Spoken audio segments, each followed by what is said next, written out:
네, 여러분 교재의 418쪽이고요. 자, FAT 1급 제63회 기출문제의 실무수행 3번부터 앞 시간에 이어서 풀어보도록 하겠습니다. 자, 기출문제 63회로 로그인 해주시고요. 교재는 418페이지 펴주시면 되겠습니다.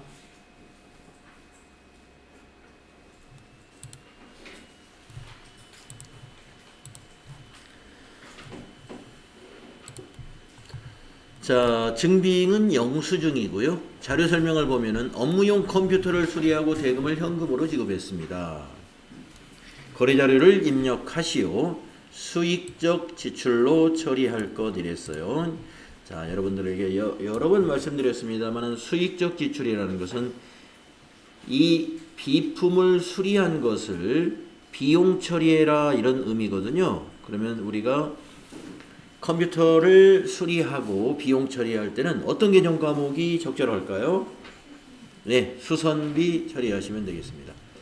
자, 그래서 출금전표로 수선비로 입력하면 되겠네요. 자, 작성일자 5월 4일이니까요. 일반전표 5월 4일로 입력을 하십니다. 5월 4일 구분해서 출금 수선비 하시는데 800번대 코드 쓰셔야 되겠죠.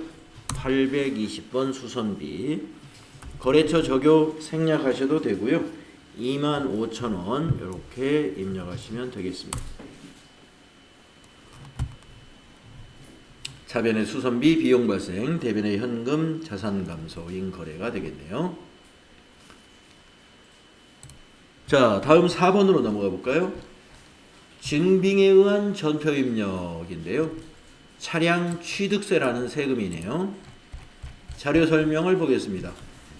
영업부에서 사용할 목적으로 구입한 승용차에 관련된 취득세를 신고 납부 기한일에 현금으로 납부했다. 거래 자료를 입력하시오. 이랬습니다. 자, 이것도 출금 전표로 쓰면 되겠는데 기한 납부일은 여기에 수납일에 5월 15일이라고 되어 있잖아요.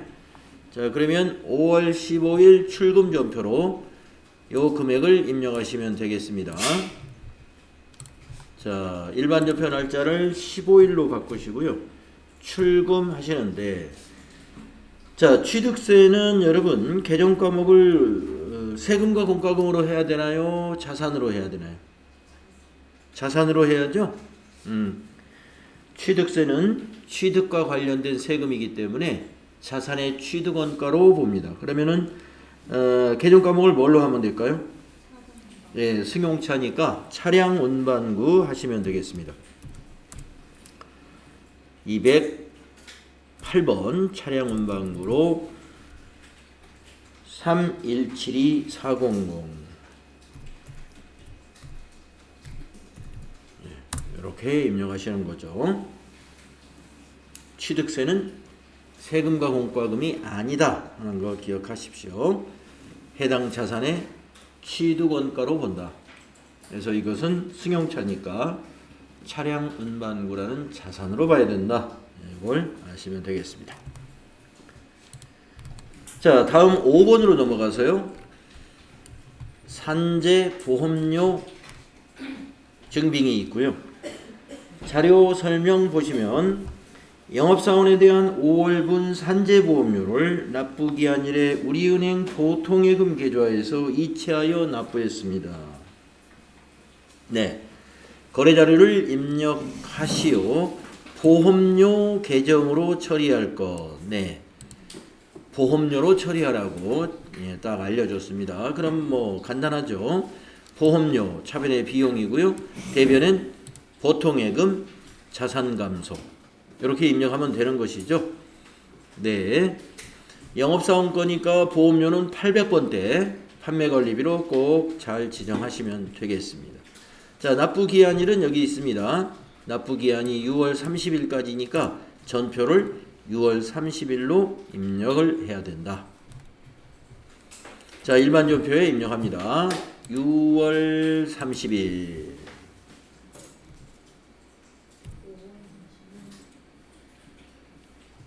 산재보험료?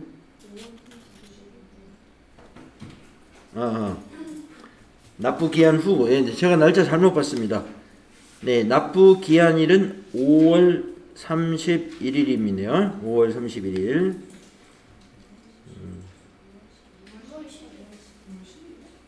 잠깐만요. 자,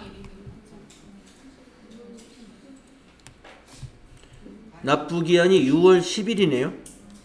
6월 10일. 네. 그래서 네, 날짜를 잘 확인해 보셔야 되는데, 예, 아까 제가 처음에 6월 30일이라고 한 것은 기한 후, 납기 후 기한이고 6월 10일까지입니다. 요 밑에 있는 5월 31일은 건강보험공단에서 이 청구서를 발행한 날짜고요. 우리는 6월 10일 날로 전표 입력합니다.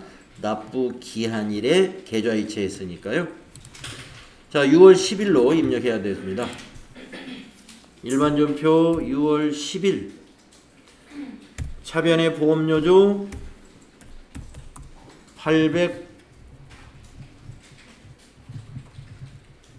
821번이네요.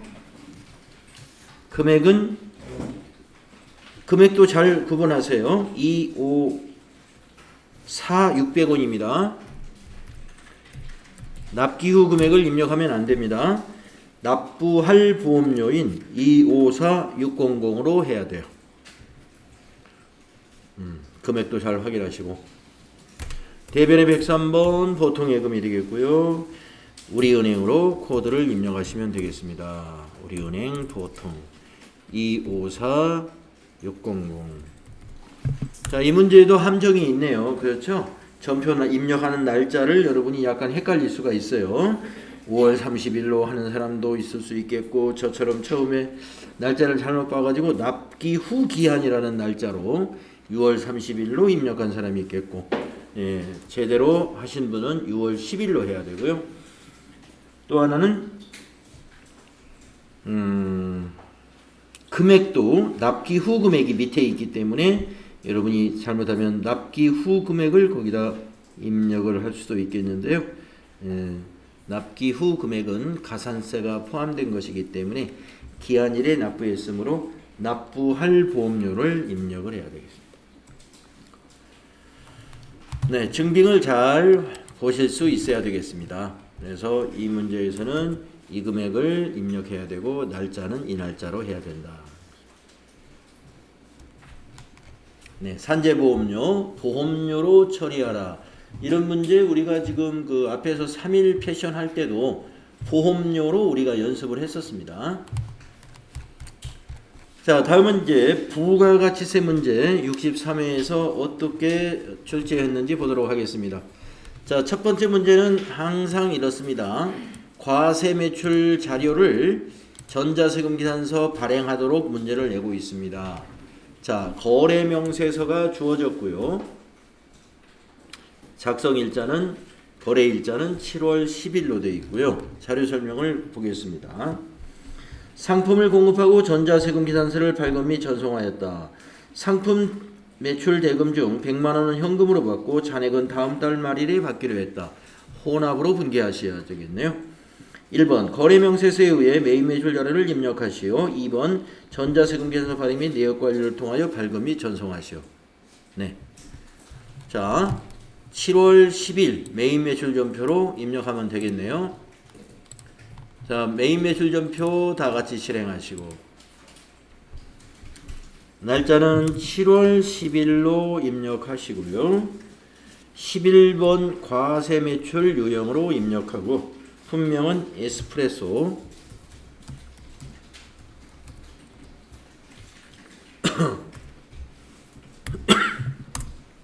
네, 수량 1000, 단가 3,500원.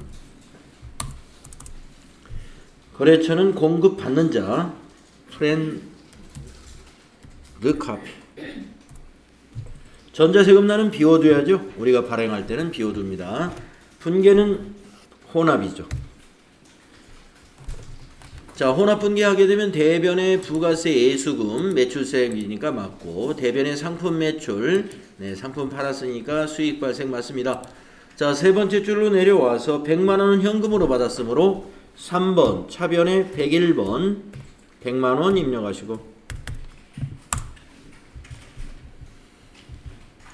엔터하면 네 번째 줄로 내려옵니다. 잔액은 다음 달 말일에 받기로 했으므로 차변에 108번이죠. 외상 매출금 잔액은 어디서 확인합니까? 밑에 차액 여기 잔액입니다. 2850 플러스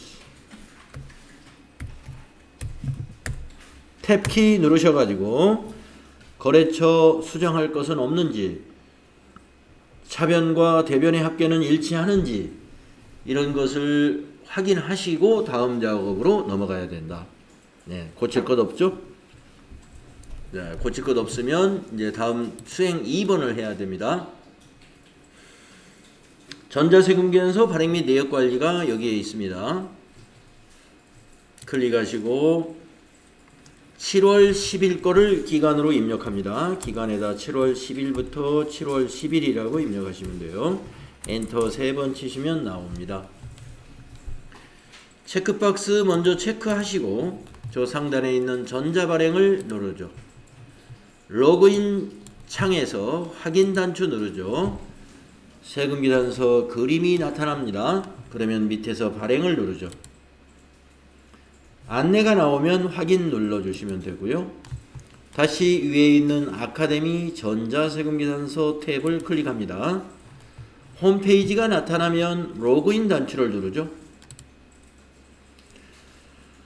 다음 화면이 나왔을 때 국세청 신고 상태에 바로 밑에 있는 미전송 체크박스 체크하시고 또 바로 밑에 있는 매출 조회를 또 클릭합니다.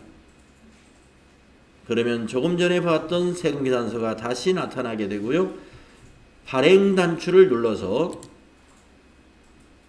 안내가 나오면 확인 단추 눌러주시면 데이터가 없습니다. 역시 확인 눌러줍니다. 그러면 국세청 전송이 끝나게 됩니다. 그러면 이 창을 닫고요. 발행 창도 닫아주시고 메인 매출 전표 창에서 조회를 눌러보시면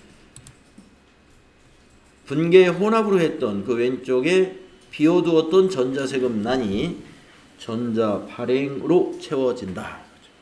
이렇게 하면 우리가 작업을 잘 수행한 것이다 이거죠. 자, 좀 복잡한 것 같습니다만은 부가가치세 1번 문제가 항상 이렇게 나오기 때문에 여러분이 이제 벌써 이러한 그 연습을 꽤 여러 번 해가지고 많이 숙달이 됐을 거예요. 다음 2번으로 가보겠습니다. 두 번째 문제 매입 거래인데 신용카드네요. 자, FAT 1급에 응시하시는 분들은 신용카드 매입은 57번밖에 없습니다. 예, 문제를 57번 유형으로 낸다 그랬어요. 자, 1등 커피에서 상품을 구입하고 발급받은 신용카드 매출전표입니다. 거래자료 입력하세요. 예, 바로 이게 카드 과세 매입이죠. 카드 과세 매입 57. 이 매입세 공제 받을 수 있는 카드다 이거죠. 자, 그러면 날짜를 확인하면요. 7월 18일이죠. 카드 전표에 7월 18일 확인하시고 매입 매출 전표 날짜를 7월 18일로 수정하신 다음에 유형이 57입니다. 자, 카드 회원명 물음표 단추 누르셔가지고 그 카드의 종류를 보시면 삼성카드라고 되어 있습니다. 우리 법인카드가 지금 6개가 있는데 5개네요. 그 중에 맨 위에 있는 삼성카드 확인. 또 한번 확인. 네, 품명에다가 더치커피라고 입력하면 되겠죠. 그냥 상품 입력해도 상관없습니다. 자, 수량단가 그냥 지나가도 되겠고요. 공급가에게는 합계를 입력하는 거 알고 있죠? 330 플러스.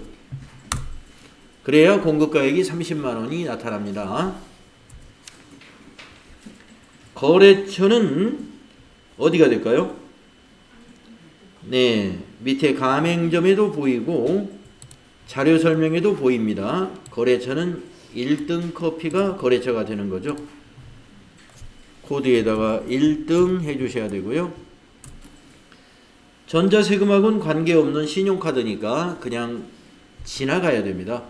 분계는 카드 분계 한번 해보겠습니다. 카드 매입이니까 4번 했더니 제대로 됐을까요? 네, 외상매입금이 돼야 되는데 미지급금으로 되어 있죠. 우리가 이 더치커피는 우리가 먹으려고 산 게 아니라 상품이에요. 상품. 판매할 목적의 커피이기 때문에 카드로 샀으면 외상매입금으로 분계가 돼야 되고요. 우리 회사 내에서 먹으려고 사는 커피다. 그렇다면은 카드로 샀으면 미지급금이 맞죠. 자, 그러나 상품이니까 이거 외상매입금이 돼야 돼요. 근데 안 고쳐집니다, 이게. 예. 외상매입금으로 고쳐질 수가 없어요. 자, 그러니까 아하, 재고자산을 매입하고 카드 분계는 이거 곤란하구나, 안 되겠구나 이거죠. 그럴 때는 한번 외상분계를 한번 해보겠습니다. 자, 분계에다가 2번 한번 넣어보세요. 분계에다가 2번이 외상분계죠. 자, 이제 보세요. 외상매입금, 부가세, 대급금, 상품. 네, 개정 과목은 완벽해요. 예. 자, 외상매입금 분계됐고, 매입세 공제받는 거니까 부가세, 대급금 됐고, 자, 저 커피는 상품이니까 사변의 상품 됐어요. 근데 고칠 게 하나 있습니다. 그렇죠. 외상매입금의 거래처를 고쳐야 됩니다. 자, 거래처를 1등 커피에서 어디로 고쳐야 될까요? 예, 삼성카드로 고칩니다. 삼성카드로 고친다. 네, 이 문제는 밑에 분계가 조금 실수가 나올 수 있어요. 시험 시간에 여러분들이 긴장돼 가지고 하다 보면은 카드 매입인데 우리가 보통 연습할 때 카드 매입은 다 분계를 카드로 했을 때 거의 다 맞아 들어갔었는데 이거 왜 그러느냐. 자, 우리가 그 환경 설정에 카드 매입은 미지급금으로 개정 과목을 쓰겠다고 환경 설정이 되어 있기 때문에 그렇습니다. 그러니까 자, 그걸 천천히 말씀을 드리자면 이렇죠. 우리가 이제 그 환경 설정에 가보면은요, 회계라는 탭에서 신용카드 기본 계정 설정에 카드 채무라는 게 카드를 사용했다는 거거든요. 카드 채무는 253번 미지급금으로 회계 처리하겠다. 이렇게 해놨기 때문에 우리가 아까 카드 매입이었잖아요. 57이 카드 매입이죠. 57번 유형으로 해서 카드 분계 4번을 했더니 미지급금 분계가 되는 거예요. 그리고 안 바뀝니다. 이게 코드가 외상매입금으로 바뀌면은 거기서 고치면 되는데 카드 분계하고 그 계정 과목을 고치면 되는데 안 고쳐져요. 이 기본 계정은 안 고쳐져요. 그래서 방법이 뭐냐? 이 4번은 안 되고 외상으로 하든지 혼합으로 하든지 분계를 해야 됩니다. 그래서 우리는 외상을 선택했습니다. 그런데 외상을 선택했을 때 우리가 고쳐야 될 것이 또 하나 있는데 그것이 이제 조금 전에 했던 외상하게 되면은 분계는 완벽하게 됐어요. 그런데 조금 전에 미지급금의 거래처는 삼성카드로 제대로 됐었는데 이게 외상분계했더니 외상매입금의 거래처가 1등 커피로 바뀌었거든요. 그래서 거래처를 여기서는 삼성카드사로 고쳐 주어야 됩니다. 그래서 이런 분계는 카드 분계로는 안 되고요. 외상과 혼합 중에서 분계를 선택해 가지고 이러한 입력을 해주면 됩니다. 자, 그러면 우리 회사 돌체커피라는 회사는 왜 기본 설정을 외상매입금으로 안 해놓고 미지급금으로 해놓았을까를 한번 생각해 보면요. 자, 우리 법인은 법인카드, 이런 삼성카드 같은 이런 법인카드를 가지고 상품을 매입하는 일보다는 회사에 필요한 소모품이라든지 비품이라든지 이러한 것들을 매입하는데 일반 비용을 지출하는데 더 많이 쓴다는 얘기죠. 그래서 법인카드로 일반 비용을 지출하는데 많이 사용하는 회사는 기본 계정 설정을 미지급금으로 해놓는 것입니다. 예. 대체적으로 기업들이 다 그래요. 대체적으로 이 지금 여기 우리 시험에 나온 돌체커피라는 회사만 그런 것이 아니고 일반적으로 법인들이 법인카드를 만드는 이유가 원자재를 사고 상품을 매입하고 하는 데 쓰려고 법인카드를 만드는 것이 아니라 회사 내에 여러 가지 경비, 직원들이 어디 출장 간다 그러면 법인카드 가지고 가서 비용 지출하고, 또 회사 내에서도 여러 가지 이런저런 비용을 지출할 때 있으면 법인카드로 지출하려고 하는 것입니다. 그렇기 때문에 미지급금으로 기본 계정 설정을 해두는 거죠. 네. 그러다가 가끔씩 법인카드로 이와 같이 상품을 매입할 수도 있어요. 그럴 때는 분계를 카드 분계하지 않고 외상 분계나 혼합 분계로 해가지고 이렇게 수정해주면 된다. 그렇게 이해하시면 돼요. 자, 다음 문제로 넘어가야죠. 3번 보겠습니다. 매입거래 도시가스 요금인데요. 도시가스 전기요금 또는 전화요금 이런 부분은 밑에 아랫부분에 이렇게 당구장 표시로 되어 있는 부분이 있을 거다 이거죠. 전자세금계산서입니다 라는 것입니다. 이 자료는 전자세금계산서. 자, 그러면 가스를 공급받고 세금계산서를 받은 거잖아요. 매입세 공제 가능하니까 유형이 51번이죠. 51입니다. 자, 자료 설명 보겠습니다. 회사의 7월분 도시가스 요금 명세서입니다. 작성일자 기준으로 입력하고 납부 마감일에 보통예금 통장에서 자동 이체되는 거래의 입력은 생략한다.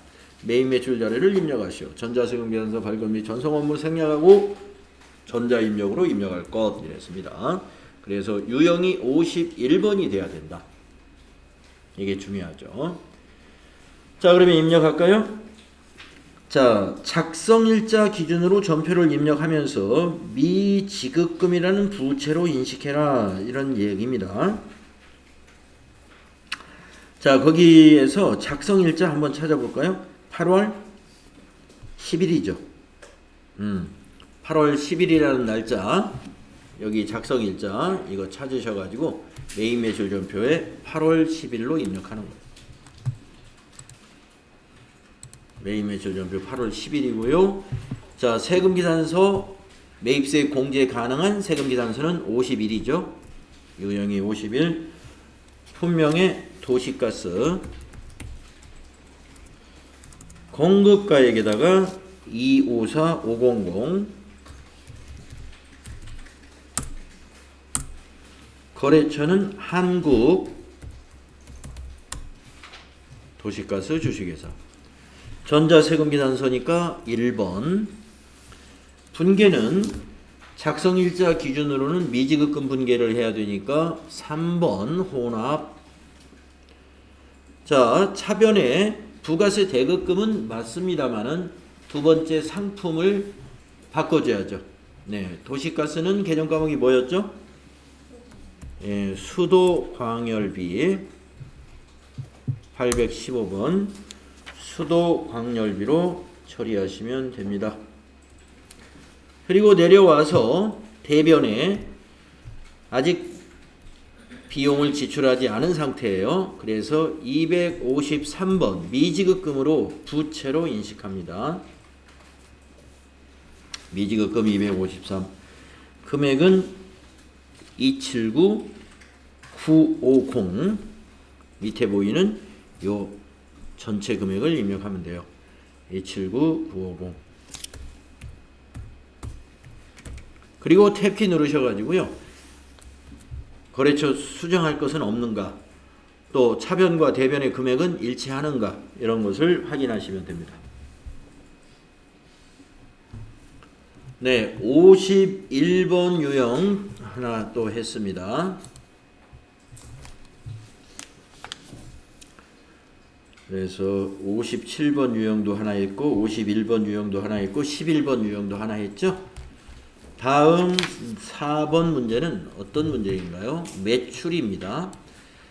계산서 매출이네요. 계산서 매출이면 유형이 몇 번이죠? 13번. 네. 계산서 매출은 면세 매출이라는 유형입니다. 13번이에요. 자, 자료 설명 보겠습니다. 면세 상품 차입을 판매하고 대금은 하나은행 보통예금 계좌로 받았어요. 메인 매출 자료를 입력하시오. 전자계산서 거래는 전자입력으로 입력할 것. 이런 문제입니다. 자, 작성일자가 8월 22일입니다. 메인 매출 전표의 날짜를 8월 22일로 고쳐야죠. 8월 22일로. 자, 13번입니다. 계산서 매출은 다 13이에요. 품명에다가 차입 수량 40 단가 2만원 거래처는 순한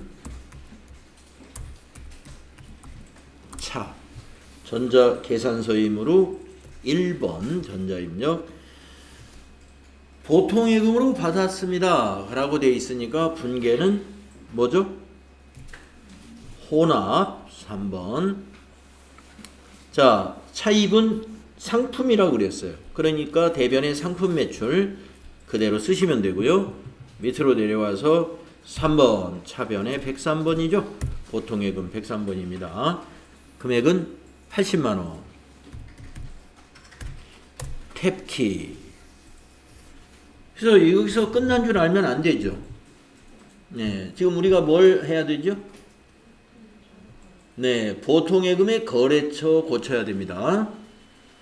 그래서 하나은행 보통예금 계좌로 입금받은 거니까 거래처를 하나은행으로 꼭 고치고 가야 돼요. 하나은행 차입금 말고 보통. 네, 여기까지 완벽하게 하시면 됩니다.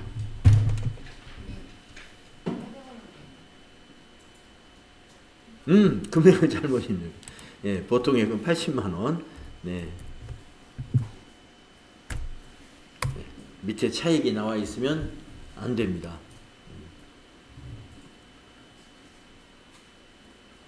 네. 자, 다음은 5번으로 가보겠습니다. 방금 우리가 13번 유형을 해결했고요. 그 다음은 무슨 유형이 나왔을까요? 매입이네요. 매입이면 세금계산서네요. 자, 세금계산서 매입에서 아까 51번 하나 나왔었죠? 도시가스. 그러면 이거는 54가 아닐까요? 51번이 두 번씩이나 나올 리는 없겠죠. 자, 자료 설명을 보겠습니다. 상품 매출거래처 확장 이전 선물로 제공할 노트북을 외상으로 구입했다. 메인 매출 자료를 입력하시오. 전자세금 이전서 거래는 전자입력으로 입력할 것. 그랬네요. 자, 누구에게 선물하는 거예요? 노트북이? 예, 매출거래처에 선물하는 거죠.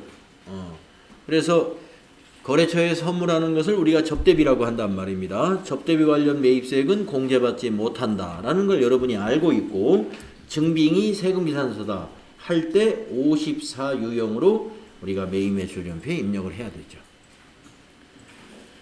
자, 작성일자 9월 13일로 입력합니다. 메인 매출 전표 날짜를 9월 13일로 합니다. 유형은 54죠. 자, 불공제 사유가 접대비 관련이라는 번호로 9번입니다. 거기를 클릭하고 아래에서 선택을 눌러야 되죠. 자, 품명에다가 노트북 하시고 수량 1개 단가 170만원. 거래처는 공급자가 거래처입니다. 행복.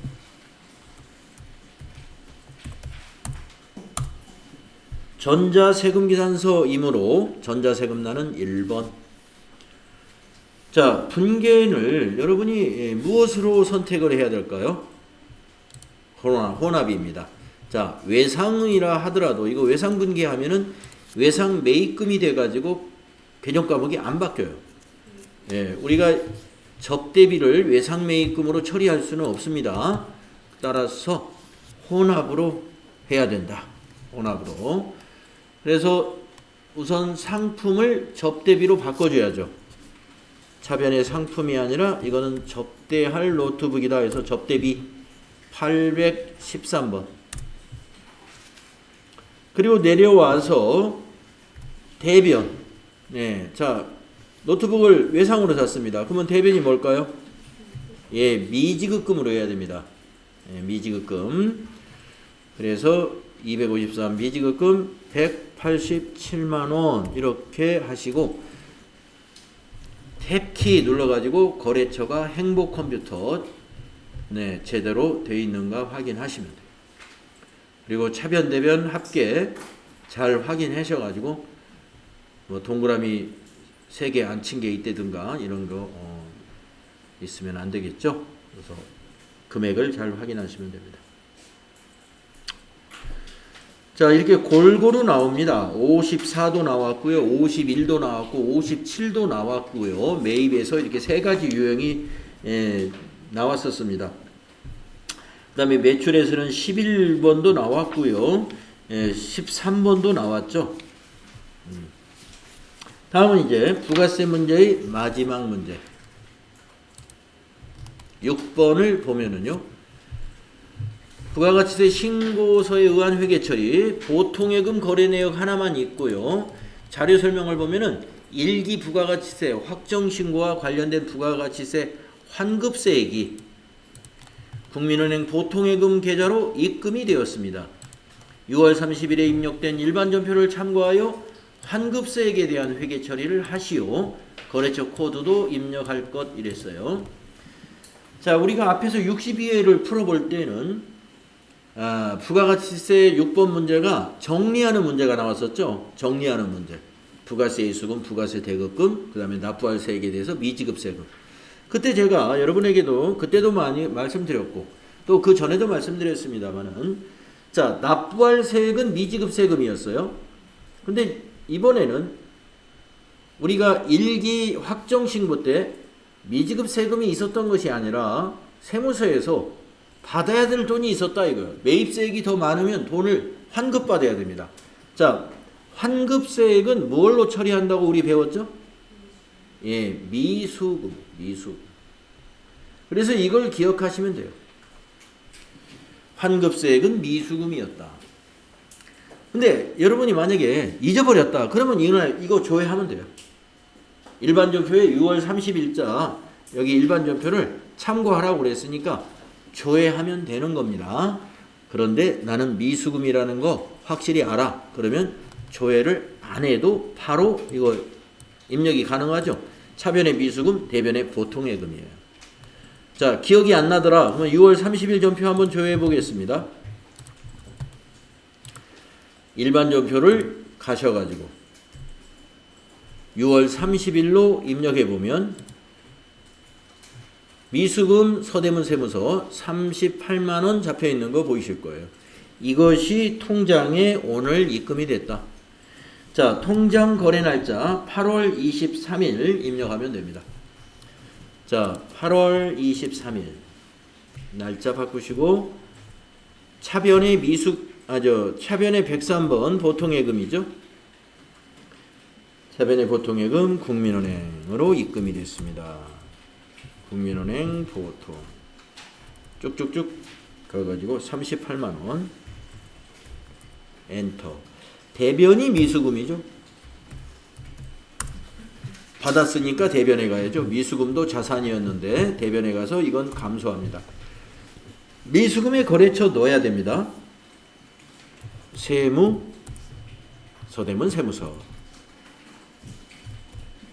380 플러스 차변의 보통예금의 거래처는 국민은행 보통 코드가 돼야 되고 대변의 미수금은 서대문 세무서 코드가 되어야 되겠습니다. 네.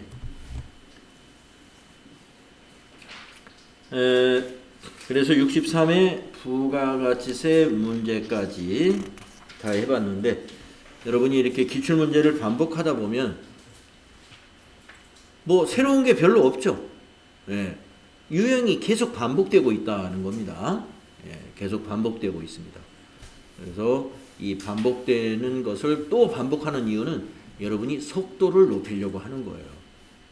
60분 내에 주어진 과제를 다 해결하고 답을 찾아서 정답을 잘 기입을 해야 되기 때문에 반복해서 시간을 당겨줘야 됩니다. 자, 그러면 결산 문제 새로운 거 있는지 한번 보겠습니다. 수동결산 및 자동결산 결산자료 1번 장기대여금에 대한 미수이자 40만 원을 계상해라 이렇게 받아들이면 됩니다. 수동결산이에요. 2번 기말상품 재고액 자동결산입니다. 3번은 이익잉여금 처분계산서 작성할 때 필요한 것이고요. 수행과제 보시면 수동결산 또는 자동결산 메뉴를 이용하여 결산을 완료하시오. 1번과 2번을 하라는 얘기고요. 2번 12월 31일 기준으로 손익계산서, 이익잉여금 처분계산서, 재무상태표를 순서대로 조회 작성하시오. 이익잉여금 처분계산서 조회 작성 시 저장된 데이터 불러오기에서 아니요 하시오. 예. 그리고 전표 추가를 이용해 가지고 손익대체분계를 수행할 것. 네. 자. 이것도 변한 그대로지 않습니까? 자, 여기서는 이제 1번의 분계를 여러분이 제대로 할 수 있느냐? 이거 하나만 아시면 나머지 다 완벽히 할 수 있는 거죠. 별 어려움 없이. 자, 여러분 대여금이 뭔지 아실 거예요. 대여금에 대한 미수 이자 40만 원을 계상해라 이런 얘기입니다. 자, 그러면 대여금에 대한 이자는 이자 비용인가요? 이자 수익인가요? 그렇죠. 그래서 이자 수익을 발생시켜야 되니까 대변에다가 이자 수익이 됩니다.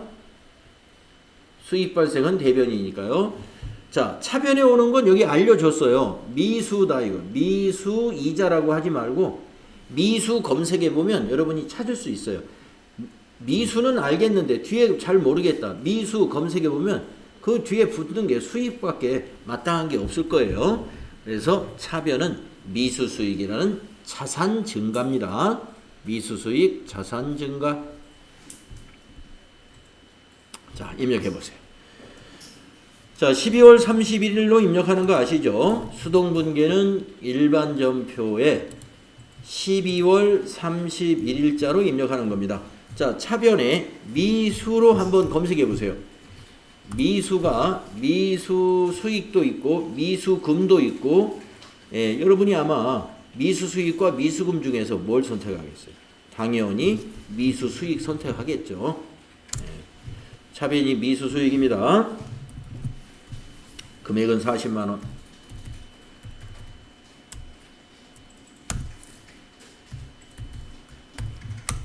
대변은 이자 수익.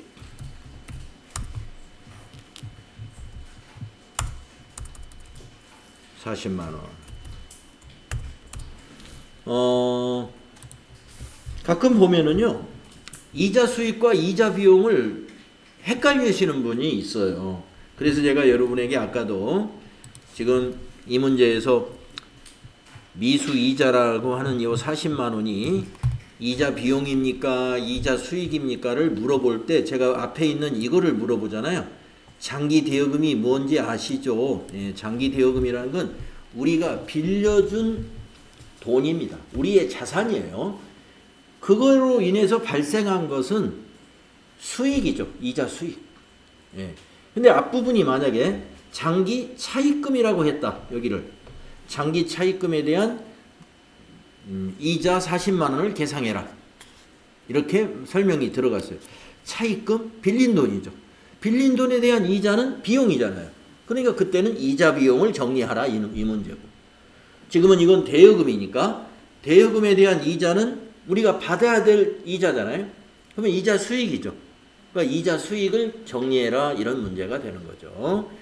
그래서 이자 비용, 이자 수익, 선생님 저가 좀 헷갈리는데요. 이거는 여러분이 앞부분을 잘 못 봐서 그래요. 앞부분이 그 뒤에 나오는 이자가 대여금에 대한 이자를 지금 말하고 있는지, 차입금에 대한 이자를 말하고 있는지, 정기예금에 대한 이자를 말하고 있는지, 이런 것 등을 잘 판단해야 돼. 정기예금, 대여금 이런 거에 대한 이자는 이자 수익을 이 얘기하는 거고, 차입금 이런 거는 이자 비용을 말하는 거고, 그죠? 그거 좀 혼동하지 마시고. 다음. 이자 수익 오면 항상 미수 수익이 반대로 오는 거죠. 그렇습니다. 이자 수익을 결산 때 정리하는 것은 항상 차변이 미수 수익입니다. 맞아요. 이자 비용을 정리할 때는 차변에 이자 비용이 오잖아요. 비용 발생. 대변에는 부채인 미지급 비용이 항상 갑니다. 차입금에 대한 무슨 미지급 이자 40만 원을 계상하다. 이렇게 문제를 내면은 이자 차입금이니까 이자 비용이지 비용을 40만 원 발생하라는 얘기구나. 그러니까 차변의 이자 비용. 그건 대변에 오는 게 뭐냐? 미지급 비용입니다. 그건 부채죠. 우리가 지금 했던 미수 수익은 자산. 앞으로 내년에 받아야 될 거니까 자산. 그리고 차입금에 대한 것이다. 그러면 이자 비용이면 대변에 미지급 비용이 가죠. 부채죠. 그래요. 자, 그 다음에 이제 자동 결산하러 갑니다. 자, 그러면 이 기말 상품 재고액 하나만 입력하고 점표 추가 누르면 되잖아요. 그래서 어디로 가느냐? 전체 메뉴에 결산자료 입력 일로 들어가죠. 결산자료 입력. 그래서 결산 일자를 1월부터 12월까지로 이렇게 입력을 해요. 그리고 경비 선택 창에서는 그냥 확인을 누르죠. 그러면 이게 양식이 나타납니다. 여기에 기말 상품 재고액 이 셀을 클릭하시고 여기다가 50++ 입력하시면 되죠. 5천만 원.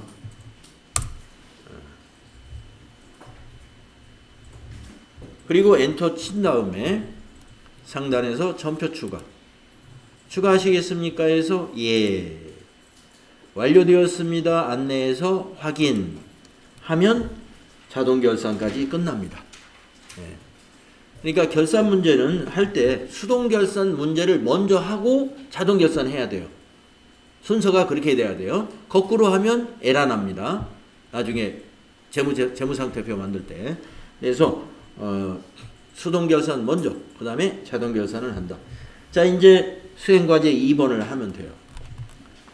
자, 수행과제 2번은 손익계산서를 먼저 작성합니다. 손익계산서 클릭하시고 12월 하면 작성이 돼요. 매출원가가 딱 제대로 나타났을 거예요. 다음에 이익잉여금 처분계산서를 작성합니다. 이익잉여금 처분계산서를 클릭합니다. 이렇게 불러오겠냐고 물어보는 창에서는 아니오를 하라고 지시가 있었죠. 아니오 해야 돼요. 그런 다음에 처분 예정일과 처분 확정일 날짜 입력합니다. 2025, 0226, 2024, 0226. 그리고 나서 점표 추가 누르는 걸 잊어서는 안 됩니다. 점표 추가 클릭하시고 5건 추가되었습니다 하면 확인 눌러주면 이익잉여금 처분계산서에서 손익대체분계까지 잘 된 거예요. 마지막으로는 재무상태표를 작성합니다. 재무상태표 12월로 이렇게 작성하시면 에러 없이 깔끔하게 나타나면 잘 됐구나 판단하시면 되고요. 평가 문제를 할 때 이걸 어차피 재무상태표 문제도 나오고 손익계산서 문제도 나오기 때문에 이걸 닫지 말고 열어놨다가 이제 답안 찾을 때 이걸 이용하시면 되겠죠. 그래서 우리가 이제 실무 수행을 모두 한 다음에 이제 답안을 작성하는 작업을 해야 돼요. 그래서 답안 작성 문제 평가 문제라고 해서 나오잖아요. 62점, 그 다음에 뒤에 4점짜리 2개 해서 70점. 실기가 모두 70점인 겁니다. 그래서 앞에 수행 다 하고 나서 마무리로 요 11번부터 34번까지 32번까지 여러분이 정확하게 답안만 작성하시면 된다. 자, 몇 개 하다가 좀 쉬었다가 여러분이 다음 시간에 여러분에게 시간 드릴게요. 자, 11번 한번 같이 해보겠습니다. 일반 거래처 파스구치에 관련된 내용으로 옳지 않은 것은, 그러면 여러분은 거래처 등록에 가야 되죠. 이 문제는 거래처 등록 조회하는 문제입니다. 파스를 검색하는 게 좋소. 컨트롤 F 탁 치시고 파스 엔터. 파스구치 바로 찾을 수 있죠. 등록번호가 211861436이다. 맞죠? 대표자 이은수가 틀렸네요. 그래서 답은 유준수잖아요. 그래서 답은 2번이다. 마우스로 2번 클릭하시면 됩니다. 그러면 이게 4점이에요. 다음 현금 출납장 조회하고 5월 한 달 동안 현금의 출금 금액을 물어봤어요. 그러면 전체 메뉴에 가서 현금 출납장 어디 있는지 알 수 있죠? 여기 있죠. 5월부터 5월로 입력합니다. 5월 한 달이니까요. 5월부터 뒤에도 5월. 출금란에 밑에 합계가 있을 거예요. 출금에 월계를 봐야죠. 5월이니까 월계를 봐야죠. 그래서 이 숫자를 클릭을 해서 붙여넣기, 컨트롤 C, 컨트롤 V 복사하여 붙여넣으면 되죠. 38685-290인데요. 여러분도 그런가요? 다음 13번 문제 1월계표 문제입니다. 자, 13번 1월계표 문제. 자, 1월계표를 열어보세요. (9월) 한 달 동안 발생한 접대비의 금액은 얼마냐? 이런 문제죠. 월계표에서 9부터 9라고 입력하면 되죠. 9월 한 달이니까. 자, 판매관리비 쪽에서 접대비 찾습니다. 네, 금액은 얼마인가요? 2055000이죠. 예. 이 숫자예요. 2055000. 이걸 답안으로 이거 한번 클릭하고 컨트롤 C 하면 복사가 되더라고요. 예. 그래서 이제 여러분 답안 입력하는 그 부분에다가 커서를 놓고 컨트롤 V 하면 2055000 이렇게 복사가 될 겁니다. 자, 복사가 잘 안 되면 그냥 타자를 하십시오. 다음은 14번 거래처 원장 조회. 네, 거래처 원장 한번 가보시죠. 전체 메뉴에서 거래처 원장. 7월 말입니다. 그러면 앞에 날짜는 그냥 엔터로 지나가시고 뒤에를 7월로 입력하고 1에서는 그냥 엔터하면 돼요. 250일 외상매입금. 그러면 250일을 입력해요. 그리고 거래처에서는 전체를 봐야 되니까 엔터를 계속 칩니다. 잔액으로 옳지 않은 거. 자, 125 세계 커피 잔액 비교해 보면 되고요. 우주 커피 잔액 비교해 보시면 되고요. 순환차, 삼성카드. 네, 삼성카드가 잘못됐습니다. 그래서 답은 4번이 답이다. 클릭하면 되겠죠. 다음 15번 문제 볼까요? 거래처 원장 문제죠. 지금 열려있는 게 거래처 원장입니다.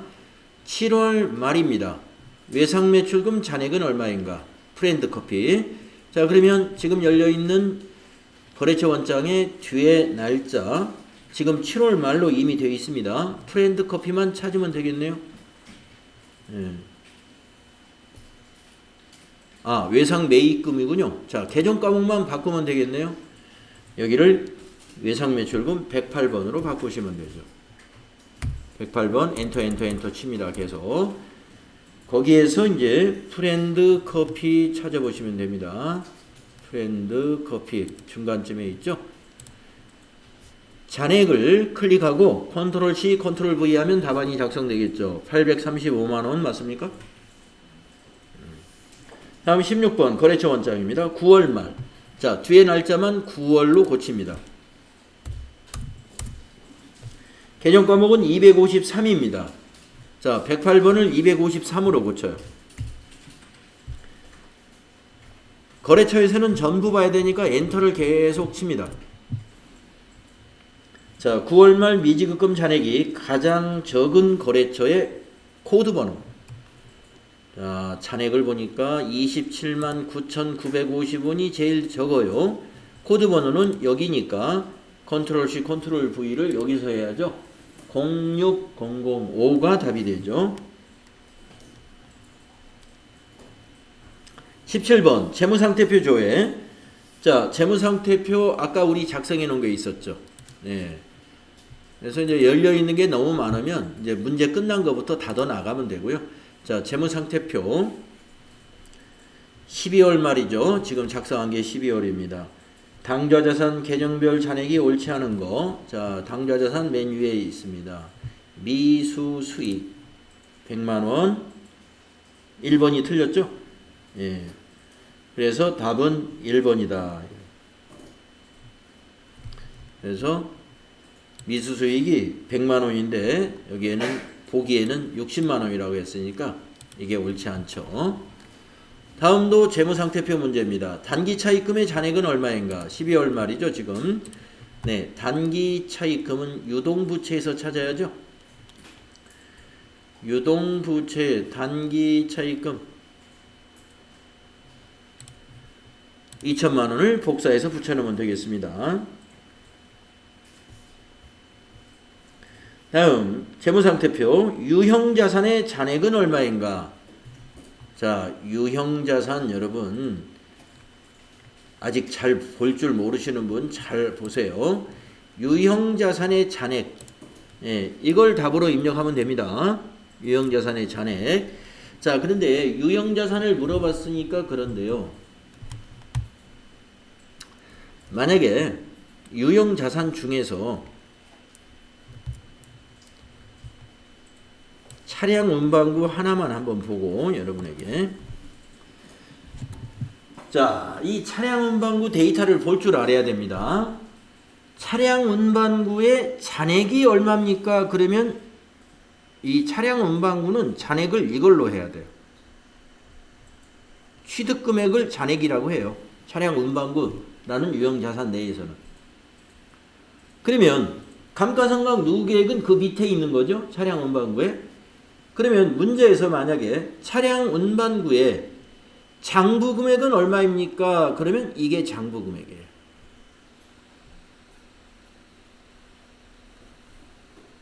장부 금액. 여러분, 장부 금액은 어떻게 구하는 거예요? 취득원가에서 감가상각 누계액을 빼는 거잖아요. 그래서 차량 운반구의 잔액에서 감가상각 누계액 1260만원을 뺀 차액, 그것을 우리는 장부 금액이라고 합니다. 그래서 지금처럼 유형자산의 잔액이 얼마입니까? 그러면 유형자산은 여기 있는 장부 금액을, 유형자산의 장부 금액을 모두 더한 거예요. 요거를. 예. 비품까지 이건 아니네요. 요 두 개. 이걸 더한 게 유형자산의 잔액이 됩니다. 자, 그래서 유형자산의 잔액이다 그러면 그냥 숫자가 하나밖에 없으니까 여러분이 당연히 이것을 답으로 입력하겠습니다만은, 차량 운반구의 잔액은 얼마인가? 그러면 이걸 답으로 해야 되고, 차량 운반구에서 그러면 이건 뭐냐? 이건 장부금액이라고 하는 거예요. 장부금액. 이제 아시겠죠? 자, 비품에서도 비품의 잔액은 얼마입니까? 그러면 이걸 물어본 거예요. 비품의 장부금액은 얼마입니까? 그러면 이걸 물어본 거예요. 이 잔액에서 감가상각 누계액을 차감한 이것을 우리는 장부금액이라고 부르는 거예요. 그 장부금액을 더한 것이 유형자산의 잔액이 됩니다. 유형자산의 잔액은 유형자산의 장부금액의 합계예요.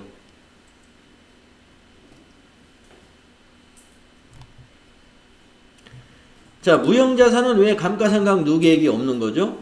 무형자산은 직접 상각을 하기 때문에 감가상각 누계액이라는 차감 계정이 없는 것입니다. 그래서 무형자산의 요 금액은 다 장부금액이에요.